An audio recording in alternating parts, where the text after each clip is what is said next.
Bakı Şəhər İcra Hakimiyyəti və Azərbaycan Dillər Universitetinin birgə təşkilatçılığı ilə Vətən Müharibəsi Tarixi, Şəxsiyyət Faktoru kitabının fransız və urdu dillərində nəşrlərinin təqdimatı olub. Tədbirdə İcra Hakimiyyətinin məsul əməkdaşları, universitetin müəllim, magistr, tələbələri və digər qonaqlar iştirak ediblər. Çıxış edən universitetin rektoru akademik Kəmal Abdulla bildirib ki, 44 günlük Vətən müharibəsinin tarixinə həsr olunan bu kitab artıq 10 dildə çap edilib. Bakı Şəhər İcra Hakimiyyəti başçısı aparatının ictimai, siyasi, humanitar məsələlər və dini qurumlarla İş şöbəsinin müdiri Elmin İmanov isə qeyd edib ki, kitab Qarabağda baş verən hadisələri diqqətlə izləyən oxucu və ekspertlərin böyük marağına səbəb olub. Ona görə də onun davamı olaraq Vətən müharibəsi tarixi, Azərbaycan ərazi bütövlüyünün bərpası, şəxsiyyət faktoru adlı yeni kitab da işıq üzü görüb. Digər çıxışçılar da kitabın dünya ictimaiyyətinə çatdırılması üçün bir çox dillərdə çap edilməsinin əhəmiyyətindən danışıblar.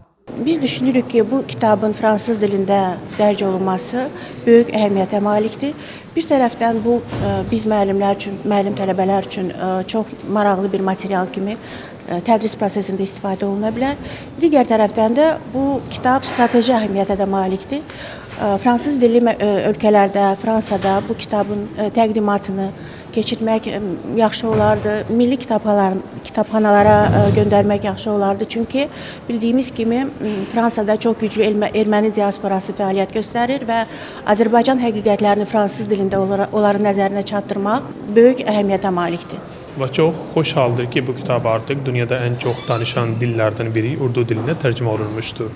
Və bu kitab vasitəsilə böyük urdu dili auditoriya Pakistanın xalqı 2-ci Qarabağ haqqında məlumat əldə edəcək və Azərbaycan xalqının cürət və şücaət haqqında çox bilgilər əldə edəcəklər. Sonda video slaydlarla kitabın ətraflı təqdimatı olub.